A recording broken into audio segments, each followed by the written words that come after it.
Residents in West End Negril stage roadblock protests over poor water conditions. Residents of the West End Negril have mounted a roadblock in the popular tourist area to protest against the lack of adequate water and the poor road conditions in their community.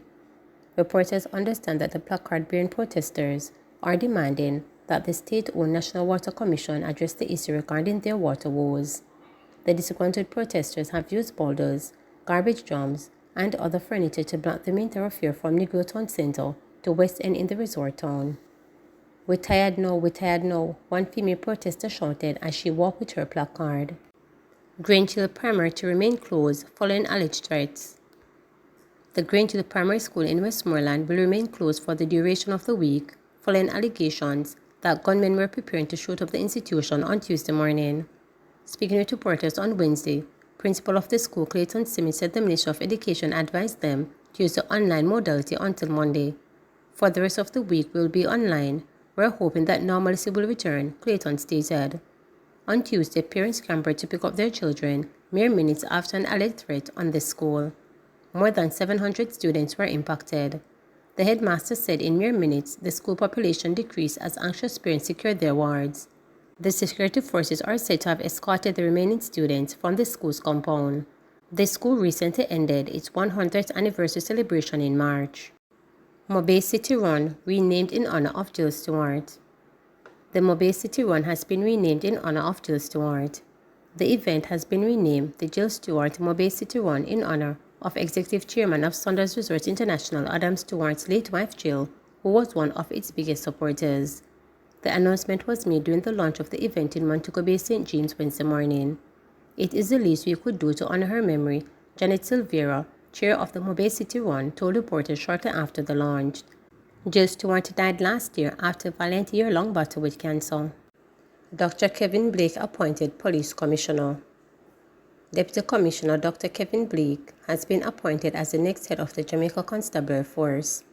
The announcement was made by Minister of National Security Dr. Horace Strang during a post-cabinet briefing on Wednesday. Dr. Strang revealed that Blake will assume his new role on March 19, succeeding the current Commissioner Major General Anthony Anderson, whose tenure concludes on March 18. We had 4 deputies who I think were excellent police officers. They were interviewed and the Service Commission identified Dr. Kevin Blake, who is among the younger deputy commissioners, as the best prospect to lead the force at this point in time. I said all 4 men that we have confidence in, but we gave the Service Commission the opportunity to interview, examine their CVs, their background, the required due diligence and intelligence reports to see who it was there. The government operates on a strict no objection basis. Yes, they agreed you would not want to appoint a commissioner who the government had no confidence in. We had no problem with the 4 deputies, and therefore it was up to the Services Commission to review their career, review their CVs, as I said before, and make a recommendation. And we have no problem in accepting Dr. Kevin Blake as the next Commissioner of Police. Brawl downtown during swearing-in of KSAMC councillors. The People's National Party PNP Andrew Swaby, councillor for the Vineyard Town Division, was sworn in on Tuesday as the new Mayor of Kingston, in a ceremony that was marred by a brawl by supporters of the 2 major political parties outside. Swaby has been a senior spokesperson for the party in the Kingston and St. Andrew Municipal Corporation since 1998, when he was first elected as representative for the Vineyard Town Division. Following that swearing-in of Swaby, the Jamaica Labour Party Delroy Williams, councillor of the Separate Gardens Division, was sworn in as deputy mayor. Both the PNP and the JLP got 20 seats each in the February 26 local government election, but the party with the more votes is given the mayorship and the other party the deputy mayor. Both councillors recall their friendship over the years and their dedication to continue working together for the improvements of the council. The swearing-in attached a large number of political stand-bearers, including Minister of Local Government and Community Development Desmond McKenzie, PNP President and Opposition Leader Mark Golding, Opposition Spokesman and Finance Julian Robinson, and former Mayor of the KSAMC, Dr. Angela Brownberg, the Member of Parliament for St. Andrew Southwestern. The event also attracted a number of visitors who sat in the gallery. However, dozens of JLP and PNP supporters gathered on Church Street in front of the council put on a shameful display, using chairs, stones, and other weapons against each other in a nasty brawl. Damage was done to plastic chairs placed under the tent to accommodate party supporters. Some individuals claimed that the police did not do enough to control the unruly party supporters.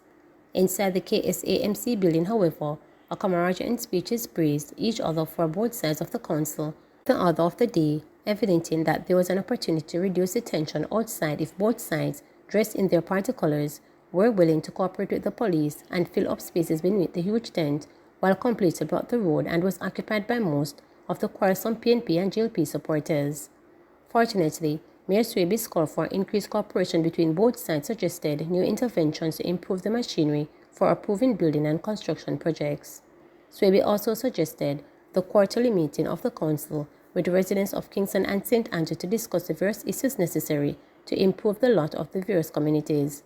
He added the administration is committed to holding quarterly press conferences where the CEO and myself will provide updates on the various activities being undertaken by the KSAMC. Swaby said too that the KSAMC will embark on a campaign to further educate the public on the nature of building and town planning laws, and his administration will hold themselves accountable to the people they serve and ensure that all buildings in the future will be built with the highest structural integrity. Chairman of the meeting was CEO of the KSAMC, Robert Hill. 8-story tax office tower to be constructed in Crossroads. An 8-story building is to be constructed on lands which the new hospital is located in Crossroads to house a state-of-the-art tax office. The cost of the construction is $2.3 billion and is part of the $11 billion Tax Administration Jamaica TAG has budgeted to spend by 2027 to build, modernize, and upgrade tax offices island-wide. This was revealed on Tuesday by Finance and Public Service Minister Dr. Nigel Clark as he opened the 2024-2025 budget debate in the House of Representatives. The Crossroad tax office is out of space. Sometimes the line extended outside the building onto the sidewalk and bent around the building. This is not acceptable, stated Clark. He said the new building will house a full-service tax office and business center with underground and surface parking, large enough and spacious enough to accommodate the tax-paying public. TAG is presently constructing a tax office in Christiana, Manchester at a cost of $760 million. This brand new tax office building is 52% complete and should be 100% completed in the upcoming fiscal year, Clark shared. And the $953 million is to be spent to construct a tax office in Mandeville, Manchester. The TAG has reported a lease of property and designs that will be completed. The initial procurement failed and the project is being re-tendered. With successful procurement of second time around, construction should start in the upcoming fiscal year, stated Clark. The Montego Bay Revenue Center is to be constructed at a cost of $2.4 billion. The Brownstone Tax Office in St. Anne is estimated to cost $930 million, while the Santa Cruz facility in St. Elizabeth is estimated to be $920 million. Meanwhile, the Honor to Bay Tax Office in St. Mary is slated to undergo renovation and refurbishment in the upcoming fiscal year, and the contractor is currently being procured. The TAG is building a brand new tax office in Portmore, St. Catherine. The project is expected to cost $1.9 billion. In order to improve the offerings of the Kingston Revenue Service Center, TAG acquires the BNS building on King Street in downtown Kingston. Designs have reportedly been approved, and TAG is now in the process of engaging a contractor to renovate, upgrade, and modernize the building.